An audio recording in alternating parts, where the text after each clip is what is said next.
जय गुरुदेव. त्याचे हेर चित्रगुप्त, भूमंडळी असती अलिप्त. ज्या ज्या कर्मे प्राणी होती लिप्त, ते ते वरिष्ठ लिहिताती. अंती तया तेची नेती, पाप पुण्याचा झाडा घेती. निर्दय शिक्षा दोगती, प्राणी भोगीती यातना. या ओवीतून संत शिरोमणी शिवयोगी मन्मथ माऊली आपल्या परमरहस्य या प्रासादिक ग्रंथातून आपल्याला मिळालेलं मानवी जीवन हे सत्कर्मासाठी मिळालेलं आहे. आणि आपण सत्कर्म केलं तर आपल्याला सत्कर्माचं चांगलं फळ मिळणार आहे.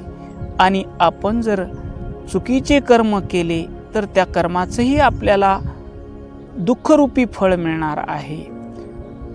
मग याला प्रमाण सांगतात, आपण जे काही कर्म करतो त्या कर्माची नोंद करण्याची व्यवस्था निसर्गानं केलेली आहे. आणि आपण चांगले जर कर्म केले तर आपल्याला पुण्याची प्राप्ती होणार आहे. आणि आपण वाईट जर कर्म केले तर आपल्याकडून पाप होणार आहे. पुण्य झाले तर आपल्याला सुखरूपी फळ मिळणार आहे. आणि पाप जर झाले तर दुःखरूपी फळ मिळणार आहे. आणि हे फळ देणारी व्यवस्था म्हणजे यम म्हणतात. त्या यमाचे दूत असतात चित्रगुप्त. ते अदृश्यपणे आपल्या कर्माची नोंद ठेवतात. आणि आपण केलेल्या कर्माप्रमाणे ज्या ज्या कर्मामध्ये मी करता या भावाने आपण कर्म करतो तिथं त्या पाप पुण्यात अडकतो. जे जे कर्म मी करत आहे या अभिमानाने अहंकाराने केले जातात तेच कर्म लिप्त होतात. आणि त्याच कर्माची चित्रगुप्त नोंद करतात. अंती तया तेची नेती. आणि शेवटी कर्म फळाला आल्यानंतर त्याला भोग देण्यासाठी तिथं घेऊन जातात. आणि पाप पुण्याची गोळाबेरीज करतात. आणि तिथं शिक्षा देताना समानता असते. यम म्हणजे समानता. तिथं लहान मोठा गरीब श्रीमंत स्त्री पुरुष असा भेदभाव नसतो. ज्याचं कर्म जसं आहे तशी त्याला शिक्षा मिळते असा.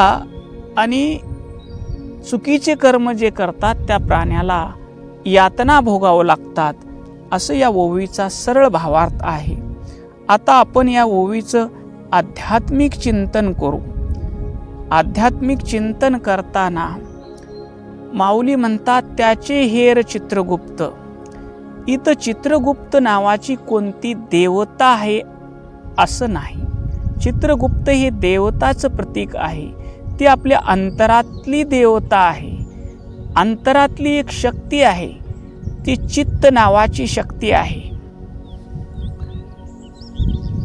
अध्यात्मशास्त्रामध्ये चित्त हा शब्द केवळ मन या अर्थाने वापरला जात नाही, तर तो अत्यंत व्यापक आणि सूक्ष्म असा आहे. मानवी अंतकरणाच्या 4 भागापैकी. अंतकरणाचे 4 भाग कोणते हो? मन, बुद्धी, चित्त, अहंकार. चित्त हा सर्वात महत्त्वाचा आणि साठवणूक करणारा भाग आहे. आपण दिवसभर जे काही कर्म करतो त्या कर्माची स्मृती, त्या कर्माची नोंद चित्तामध्ये साठवली जाते. ते संस्काराचं स्टोरेज आहे. संस्काराचं कोठार आहे. संस्काराचं गोदाम आहे. चित्त म्हणजे एक प्रकारचे स्टोरेज डिव्हाइस. आपल्या कॉम्प्युटरला जसं स्टोरेजचं डिव्हाइस असतं पेन ड्राईव्ह, तसं चित्त हे आपल्या देहाकडून जे जे कार्य होतात त्या कार्याला साठवणारं स्टोरेज आहे. आपण म्हणतो फोनचं स्टोरेज एवढी GB आहे, तसं अनंत GBचं हे स्टोरेज असलेलं आपलं चित्त आहे. आपण जन्मापासून आणि पूर्वजन्मातही जे काही पाहिले, ऐकले, अनुभवले, विचार केले त्या सर्वाचे सूक्ष्म ठसे या चित्तावर उमटलेले असतात. या ठशांनाच अध्यात्मामध्ये संस्कार म्हणतात. जशी समुद्राच्या तळाशी वाळू साचलेली असते, तसं या चित्ताच्या तळाशी आपले सर्व कर्म आणि त्या कर्माचे अनुभव सुप्त रूपामध्ये साठलेले असतात. मग हा चित्त हा शब्द कुठून आला? चित्त म्हणजे शुद्ध चैतन्य, चित. आपण कसे आहोत? आपलं स्वरूप सत चित आनंद स्वरूप. सत म्हणजे त्रिकाल अबाधित, सुषुप्ती म्हणजे झोप, जागेपणा आणि स्वप्न या तिन्ही काळामध्ये जे आहे पण आहे त्याला सत म्हणायचं. या तिन्ही काळाला जो जाणतो त्याला चित म्हणायचं. चैतन्य, चित म्हणजे चैतन्य, शुद्ध चैतन्य. आणि आनंद, सर्व विचार सोडल्यानंतर आपल्याला झोपेत जे सुख प्राप्त होतं ते आनंद आहे. ते आपल्याला शिकवतं की सर्व विचाररहित झाल्याशिवाय आपलं स्वरूप दिसणार नाही आणि त्या आनंदाची प्राप्ती होणार नाही. तर आपण आता चित्त हा शब्द कशापासून बनला? तर चित म्हणजे चैतन्य. चित या धातूपासून हा शब्द आला आहे. जेव्हा ते शुद्ध चैतन्य एका विशिष्ट शरीरालाच मी शरीर आहे असं मानतं आणि त्या शरीरापुरतं मर्यादित होतं आणि स्वतःची वेगळी ओळख निर्माण करतं, त्यावेळेस डबल त लागतं त्या चितला. ते चित्त होतं. ते चित्त असलेलं चित्त होऊन ते स्टोरेज होतं. जीवात्म्याचं वैयक्तिक आकाश होतं, ते घटाकाश होतं. आणि देहाकडून जे मी देह आहे या भावनेतून जे काही कर्म होतात ते कर्माची नोंद सगळी, त्याची सगळे ठसे त्या चित्तावर उमटतात. महर्षी पतंजलींनी आपली योगसूत्राची व्याख्या करताना म्हटलेलं आहे, योग चित्त वृत्ती निरोधहा. चित्तातील वृत्तीचा निरोध करणे म्हणजे योग. समजा चित्त म्हणजे एक शांत सरोवर आहे, नदी आहे. जेव्हा आपण एखादा विचार करतो तेव्हा त्या सरोवरात एक दगड पडतो आणि लाटा निर्माण होतात. या लाटांना काय म्हणतात? वृत्ती निर्माण होतात. जोपर्यंत या वृत्ती चालू आहेत तोपर्यंत सरोवराच्या तळाशी असलेला परमात्मा आपल्याला दिसत नाही. जेव्हा चित्त पूर्णपणे स्थिर होते, चित्त अंचवले, चैतन्य वाढिले, द्वैताशी धाडिले देशांतरा, हा संत आपला अनुभव सांगतात. आता चित्रगुप्ताची वही म्हणजे काय हो? आपण जे कर्म करतो, कर्म करताना मी करता हा जो भाव असतो, मी करता भाव ठेवून जर आपण चांगले कर्म केले तर त्या चित्तावर संस्कार पडतात, पुण्याचे संस्कार पडतात. पुण्याचे तिथं कर्म बीजाचं रोपण होतं आणि आपल्या देहाकडून कुणाला त्रास देणे, चोरी करणे, खोटं बोलणे, कुणाला फसवणे, लुबाडणे, शरीरानं त्रास देणे, मनानं त्रास देणे, वाणीनं त्रास देणे, असा जे कर्म होतात त्या कर्माची नोंद पाप म्हणून होते. पण सर्व कर्म लिंगार्पित कर्म परम हाची धर्म. जे आम्ही कर्म करतो त्या कर्माचा करता माझे सद्गुरू आहेत. आपलं शरीर, आपलं वाणी, आपलं मन, आपला प्राण ज्यावेळेस आपण सद्गुरुनाथाला अर्पण करतो आणि या देहाचे करते करविते माझे गुरु माऊली आहेत, माझे आप्पा आहेत, या भावनेनं जगाकडे डोळ्यानं पाहतो, त्या कर्माची नोंद चित्तावर होत नाही. कारण ते चित्त जाऊन तिथं चित स्वरूप होतं, चैतन्य स्वरूप होतं. गुरु कसे आहेत? सत चित आनंद स्वरूप आहेत. गुरुला शिष्य शरण गेला तो कसा होतो? सत चित आनंद रूप होतो. तो डोळ्यानं ज्यावेळेस जगाकडं पाहतो त्यावेळेस तो पवित्र दृष्टीनं पाहतो. कानानं जो शब्द ऐकतो, माझे गुरु महाराज ऐकत आहेत. मुखानं बोलतो, माझे गुरु महाराज बोलत आहेत. हातानं काम करतो, माझे गुरु महाराज माझ्याकडून काम करून घेत आहेत. पायानं चालतो, माझे गुरु महाराज मला हाताला धरून चालवीत आहेत, मी चालत नाही. जेथे जातो तेथे तू माझा सांगाती, चालवीशी हाती धरून या.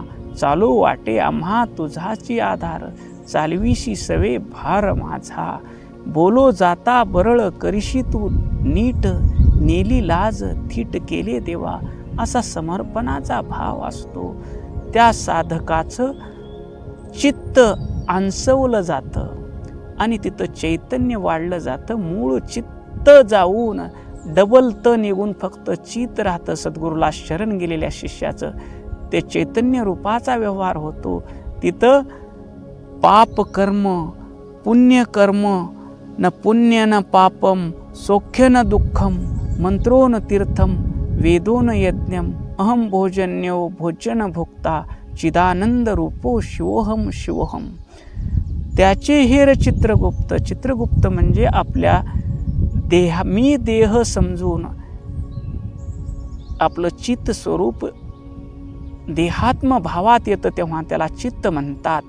आणि आपल्या देहात्म भावानं जे जे आपल्याकडून कर्म होतात त्या कर्माचं स्टोरेज म्हणजे चित्त, त्याला शास्त्रामध्ये चित्रगुप्त ही संज्ञा आली आहे. भूमंडळी अस्ति अलिप्त, आपल्या पिंडात आणि ब्रह्मांडात ते अलिप्त असतं. चित्तामध्ये सगळे संस्कार साठतात पण ते चित्त कशातही हस्तक्षेप करत नाहीत. मग संस्कार कशाचे साठतात? माऊली पुढं म्हणतात, ज्या ज्या कर्मी प्राणी होती लिप्त.